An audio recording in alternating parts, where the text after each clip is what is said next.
Hello, you guys, it's Preet. You're watching Toys and Treats. Ha ha ha ha ha. Since it's Spooktober, also known as Halloween, I'm here with a spooky video. In this video, I'm gonna review the very first book of Goosebumps series. It's called Welcome to the House. It will just kill you. Before moving on to the video, don't forget to subscribe and smash that like button. Now let's have a look at the description. Look alive. Amanda and Josh think the old house they have just moved into is weird, spooky, possibly haunted. And the town of Dark Falls is pretty strange too. But their parents don't believe them. You'll get used to it, they say. Go out and make some new friends. So Amanda and Josh do. But these creepy new friends are not exactly what their parents had in mind. Because they want to be friends forever. Welcome to Dead House. On the left page, there are other two books written by Mr. Stein. They are Stay Out of the Basement and Monster Blood. The author of the book is R.L. Stein. Let's know more about him. R.L. Stein is the author of nearly 24 best-selling thrillers and mysteries for young people.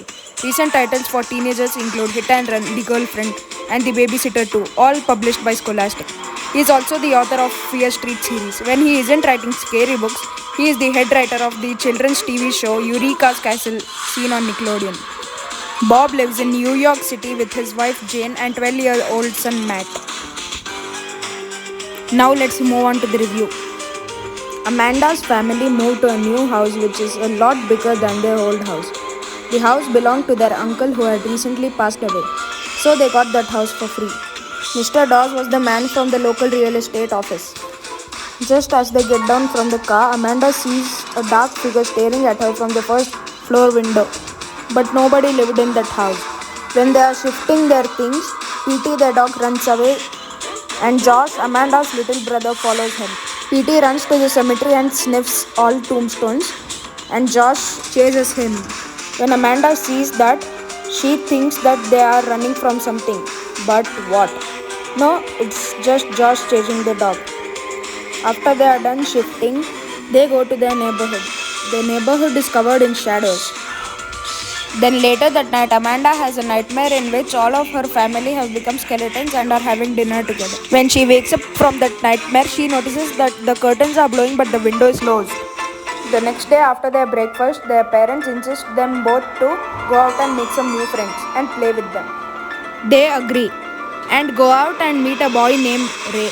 He was looking similar to the dark figure who was staring Amanda from the first floor window yesterday.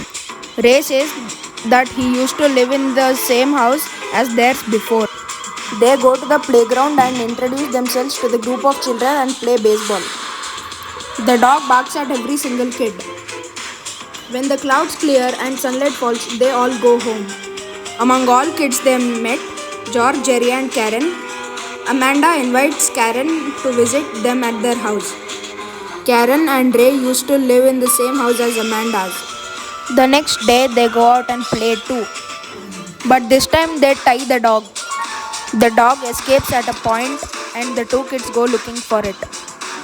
But the parents don't help them. They go to the party in the amphitheater near the cemetery. While the parents are at the party, Josh wakes up Amanda and they both go looking for the dog in cemetery with a flashlight. Someone follows them. It is Ray who is following them. Ray don't want the two kids to go to the cemetery. But Amanda walks further and sees Karen, George and Jerry's name on the tombstone. And Ray's too. The town people kill the dog so he doesn't bark at Ray. Ray advances towards Amanda but Josh beams his flashlight onto Ray's face and he turns to dust. They head towards their home. When they are about to get out of the cemetery, they see Karen, George and Jerry at the gate of the cemetery. George says, "We lived in your house." Jerry adds, "Now we are dead in your house." They explain that they trick a family every year and sacrifice them. There is no uncle who died. The three kids advance towards Amanda and Josh, but Mr. Dawes rescues them and says that their parents are in the amphitheater near the cemetery. Mr. Dawes takes them to the cemetery. Amanda sees Mr. Dawes' name on the tombstone.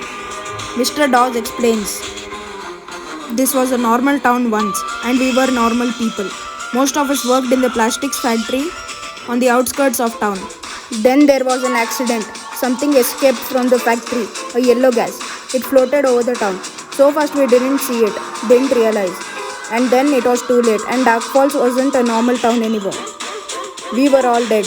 Amanda, dead and buried. We couldn't rest. We couldn't sleep. And Dark Falls was a town of the living dead. The flashlight is broken, and Mr. Dawes advances on them. Josh throws the flashlight on Mr. Dawes' face. They both run into the sunlight where he can't come. The dead people surrounded the amphitheater. The kids see a tree which is about to fall. They push it, and the tree falls, and sunlight falls on the dead people, and they all turn to dust. Karen thanks Amanda and turns to dust. The family packs up their things. Before leaving, Amanda looks at the house one last time. When they are about to leave, a new family shows up at the house. As the new family leaves the car, Amanda notices Mr. Dawes standing on the porch. Dawes says, "It's starting all again." Wow! Guys, this is an amazing book. I rate it 9 out of 10. This is it, guys. Thanks for watching. Stay tuned for the next video.